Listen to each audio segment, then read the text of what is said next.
I never intended to keep my success a secret. Life just unfolded that way. Growing up in Singapore, my parents instilled in me the importance of hard work and education. Emily, knowledge is the one thing no one can take from you, my father would say, often as he drove his taxi late into the night to fund my studies. My mother worked 2 jobs, and together, they ensured I had everything I needed to succeed. Their sacrifices bore fruit. I graduated at the top of my class in finance and secured a position at one of Asia's largest banks. By 28, I became the youngest division head in the bank's history, managing over $50 billion in corporate loans. But few knew this side of me. I met James at a friend's small café where I liked to spend my weekends, helping out to stay grounded. One rainy morning, he walked in, ordered a latte, and smiled when I added a little heart to the foam. "This is the best coffee I've had in months," he said, his eyes crinkling at the corners. "The secret is making it with care," I replied, wiping down the counter. From then on, he came back every weekend. We talked endlessly about his work as an architect, his dreams of designing sustainable buildings, and his close relationship with his family. I looked forward to our conversations, appreciating how he saw me for who I was, not for what I had achieved. When he finally asked me out, I said yes without hesitation. Our first date was simple yet perfect, a humble hawker center, sharing plates of char kway teow, laughing over nothing in particular. I fell in love with his kindness, integrity, and the respect he showed everyone, no matter their status. "My family is a bit traditional," he warned before introducing me to them. "They can be judgmental about status and careers." "Don't worry," I assured him. "I can handle it." I wasn't prepared for Richard Chin, James's father, a self-made real estate tycoon with a commanding presence. His wife, Helen, was just as intimidating, always dressed to perfection. James's sister, Victoria, was her mother's mirror image, down to the icy glance she shot me when I mentioned working at a café. "A café?" Richard's voice boomed across the dinner table. "James, didn't you say she went to university?" "She did, Dad. Emily has a degree in," clearly not putting it to good use. Richard interrupted. "In this family, we value ambition and excellence, not serving coffee." James flushed with embarrassment but stayed silent. Helen, touching her pearl necklace, a telltale sign of a coming insult, added, "Perhaps we could help Emily find a more suitable position. The cleaning company we use is always hiring." Victoria snickered. At least she'd have health insurance.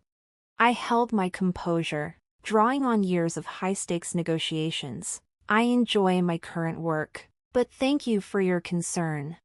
Dinner passed in a haze of subtle digs and veiled insults. On the drive home, James apologized profusely. "They'll come around," he promised. "They just need time."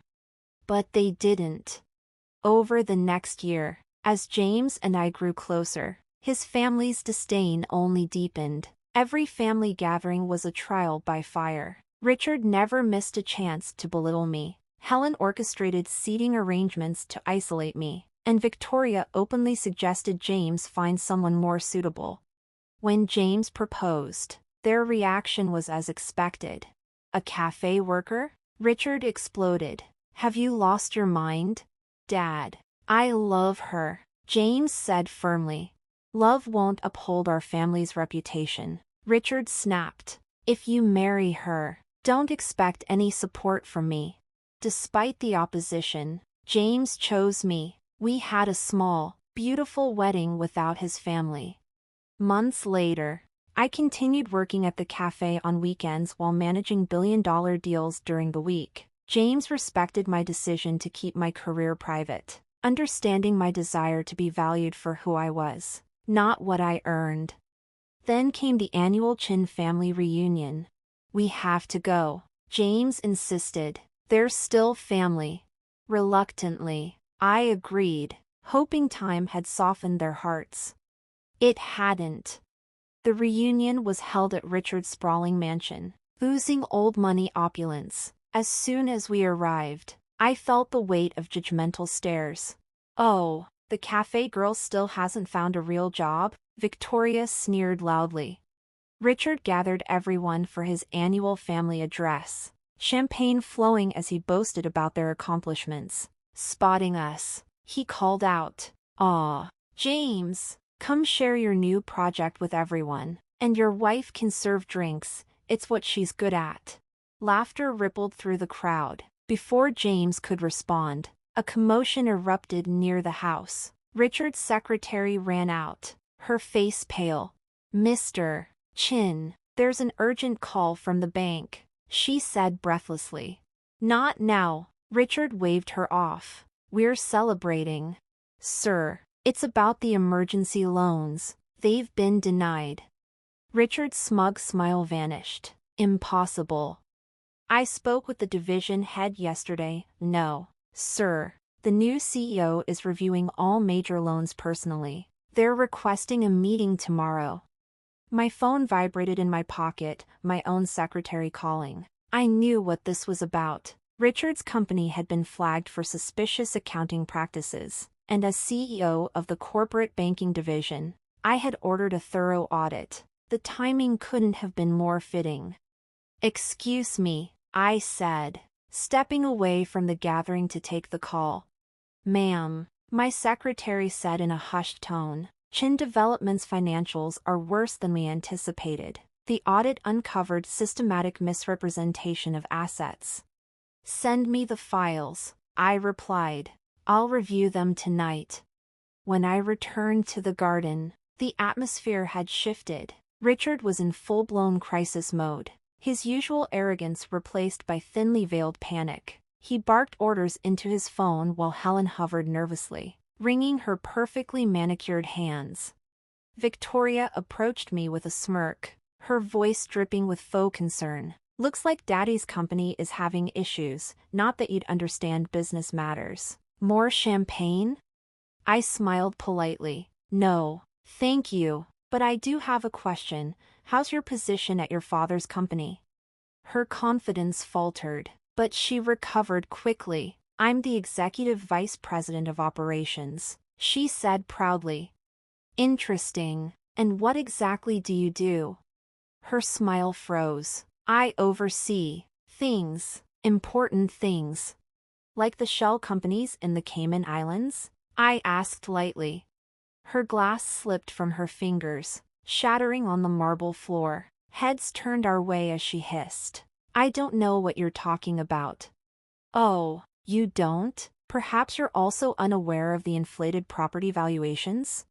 Before she could respond, Richard's voice boomed across the garden. "Everyone, the party's over. Family emergency." As the guests began to disperse, Richard pulled James aside. "Son, I need your help. The bank is being unreasonable. Your architecture firm has connections with other banks." "Yes?" James shifted uncomfortably. "Dad, we're just a small firm. We don't handle those kinds of loans." "Useless," Richard snapped, his temper flaring. "Just like your choice in a wife. If I lose this company, it's on your head for bringing bad luck into this family." That was enough. I stepped forward, my phone in hand. "Mr. Chen, I believe we have a meeting tomorrow at 9 a.m., I said calmly. He barely glanced at me. "This doesn't concern you, coffee girl." "Actually, it does," I replied, opening my banking app to display my executive profile. "I'm the CEO you'll be meeting." The silence was deafening. Richard's face cycled through confusion, disbelief, and horror. Helen's pearl necklace clattered to the ground. Victoria looked like she might faint. "That's impossible," Richard stammered. "Emily Chen, CEO of the corporate banking division, Singapore United Bank," I said evenly. "Your loan applications crossed my desk last week. The irregularities were concerning." James stared at me, his mouth agape. "Emily, all this time?" I wanted to be loved for who I am, not what I own. I said softly. You gave me that gift. Your family? Not so much. Richard straightened, his businessman instincts kicking in. Well, this is wonderful news. We're family, surely we can work something out. Family? I echoed. Like when you called me a gold digger at my wedding? Or when you told your associates James married beneath his station? Helen stepped forward, her arms outstretched. Darling, we were just protecting our son. Surely you understand. I understand perfectly, I said coldly. You judged me, humiliated me, and treated me like dirt because you thought I was beneath you. And now you want my help? Victoria tried to recover. Emily, sweetie, it was all in good fun, just teasing. I turned to James. Did you know about your sister's role in the company? He shook his head. She said she was handling operations. She's been helping your father hide debt and inflate assets. The audit shows years of financial manipulation. Richard turned purple. Now, see here, you can't just. I can, and I will. I interrupted. Tomorrow's meeting isn't about loans. It's about fraud investigation. The color drained from his face. You wouldn't dare. We're family. I let out a soft laugh. Let me share some wisdom from my father, the taxi driver you mocked at my wedding. He taught me that true family supports you, believes in you, and loves you unconditionally. You've done none of those things. Taking James's hand, I added, the authorities will be contacting you tomorrow. I suggest you get your lawyers ready. As we turned to leave, Helen called out desperately, wait, what about Victoria? She was just following orders. I paused at the door. Actions have consequences. Helen, Victoria chose to participate in fraud. She'll face the same investigation as everyone else. The drive home was silent until James finally spoke. Why didn't you tell me? Would you have treated me differently if you knew? I asked. He thought for a moment. No, I fell in love with you, not your job. That's why I fell in love with you, too, I said, squeezing his hand. I'm sorry for keeping this from you. I just needed to know our love was real. What happens now? He asked. I sighed. Your father's company will be investigated. With the evidence we have, there will likely be criminal charges, possibly for Victoria, too. And us? That depends, I said with a teasing smile. Can you handle being married to a woman who makes more than your entire family combined? James laughed, the tension breaking. I think I can manage. The next morning marked the beginning of the end for the Chin family empire. Richard arrived at my office at exactly 9 a.m. Flanked by his lawyers. Gone was the arrogant tycoon. In his place sat a man who finally understood he was no longer the most powerful person in the room. Sliding the audit report across my desk, I began. The evidence speaks for itself: falsified valuations, hidden debts, and shell companies. It's all here. His lawyer attempted to interject. We can explain. No need, I interrupted. The evidence has already been forwarded to the authorities. Richard leaned forward, desperation etched on his face. Emily, please, think about what this will do to the family name. Your family's name? I asked coldly, like you thought about my reputation when you called me a gold digger? Before he could respond, my secretary entered the room. Ma'am, the police are here. What followed was a media frenzy. Chin Development CEO arrested for fraud dominated the headlines. Victoria was taken into custody shortly after, clutching her designer handbag as officers led her away. At the country club, Helen had a very public breakdown. James stood by me through it all, though I knew it hurt him to see his family unravel. They did this to themselves, he said one evening as we watched the news. You just brought the truth to light.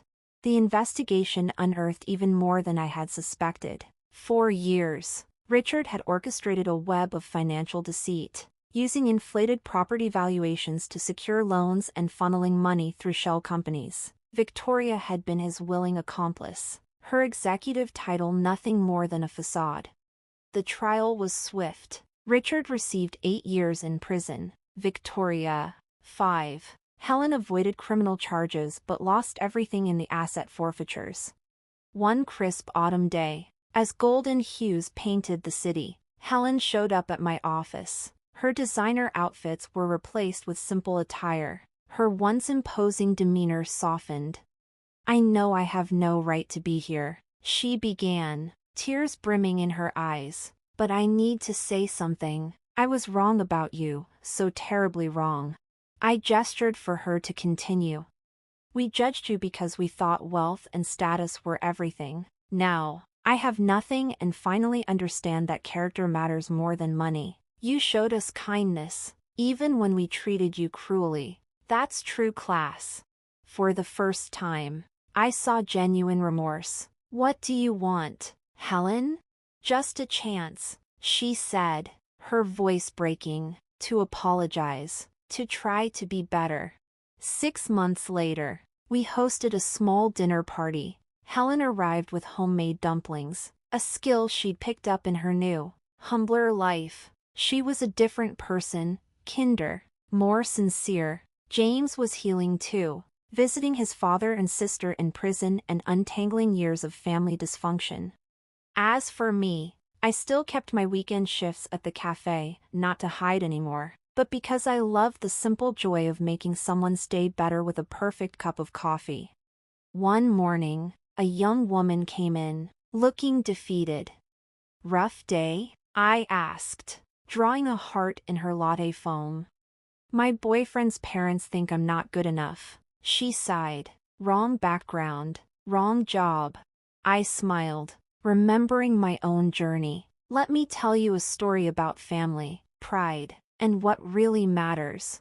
Life has a way of teaching its most important lessons. Sometimes, it takes losing everything to realize what truly matters." Richard and Victoria learned that in prison. Helen learned it through humility, and I learned that being true to yourself is worth more than all the wealth in the world. James and I are now expecting our first child, a daughter we've decided to name Grace. A reminder that even in the hardest moments, a little mercy can go a long way. Helen is thrilled to become a grandmother, and even Richard, through his prison letters, seems to be reflecting on what kind of legacy he wants to leave. The cafe remains a cornerstone of my life, a humble reminder of where it all began. Some customers recognize me as the banking CEO who still serves coffee on weekends. When they ask why I do it, my answer is simple: every cup of coffee is a chance to make someone's day better. Success isn't about power, revenge, or proving others wrong. It's about staying true to yourself, showing kindness even when it's not deserved, and understanding that everyone, yes, even those who hurt us, deserves a chance at redemption.